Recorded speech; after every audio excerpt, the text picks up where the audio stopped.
Our next speaker is Mr. Matthew Hodes, Director from the UN Alliance of Civilizations. You have the floor, sir. Thank you, Mr. Chairman.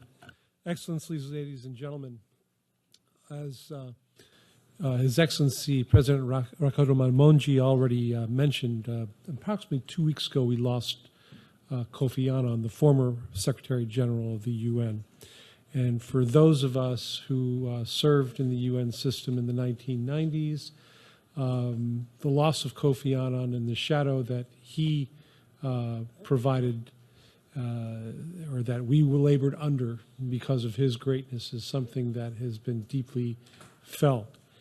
And I mention that in part because the United Nations Alliance of Civilizations was launched in 2005 by Kofi Annan with the support and critical initial support of the governments of Spain and Turkey as our co-sponsors.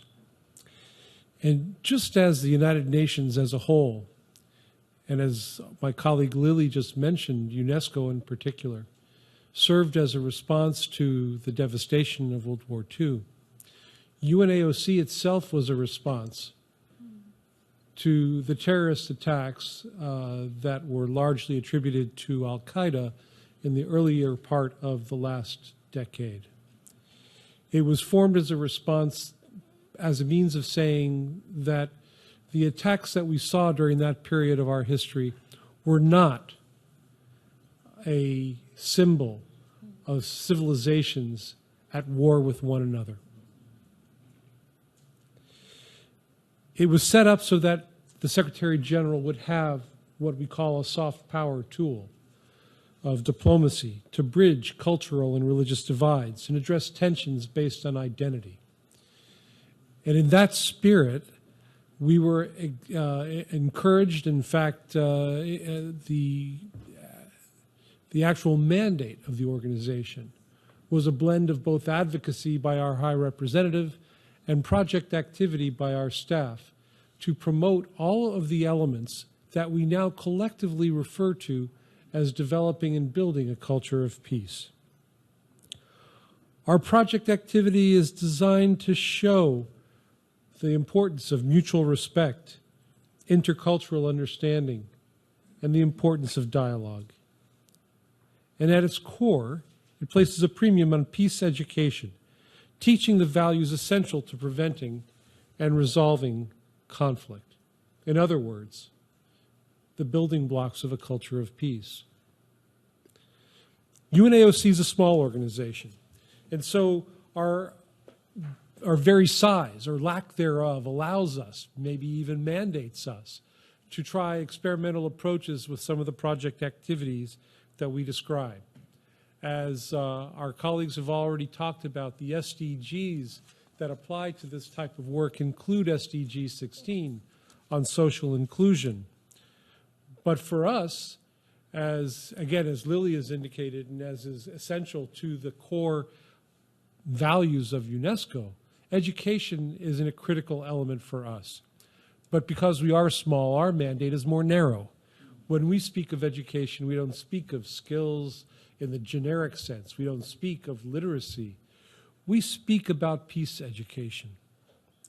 What we speak about is a type of educational programming that advances human rights, equality, the promotion of the culture of peace in general, and nonviolence.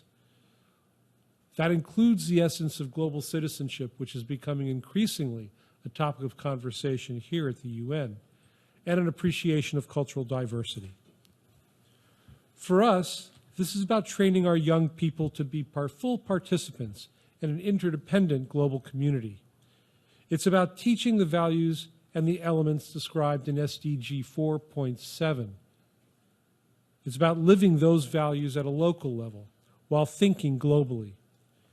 For us, this type of peace education represents a core element of building a culture of peace.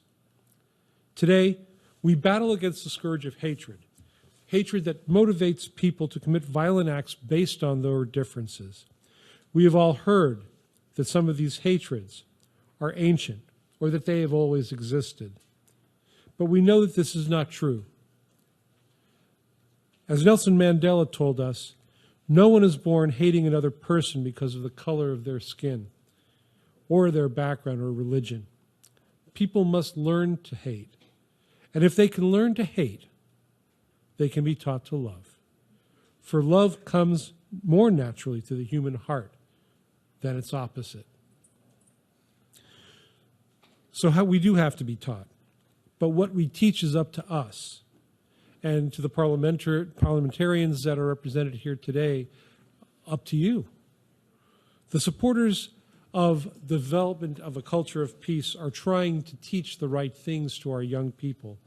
And we have to do here at the UN all that we can do to support them. But what does that mean for parliamentarians? Well, it means this.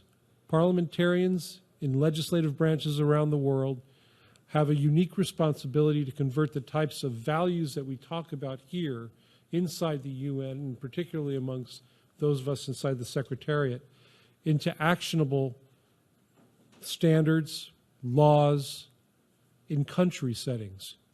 When we speak of collective action, when we speak of interdependence, all of those topics demand individual action at each level of government.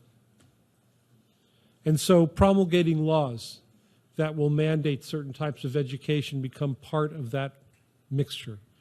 So does the passing of budgets that support the ability of education systems to do the things that we're describing.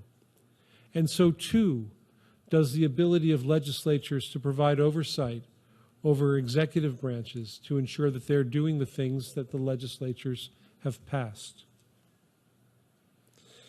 Building a culture of peace can begin with discussions at a global level, as we do here at the UN.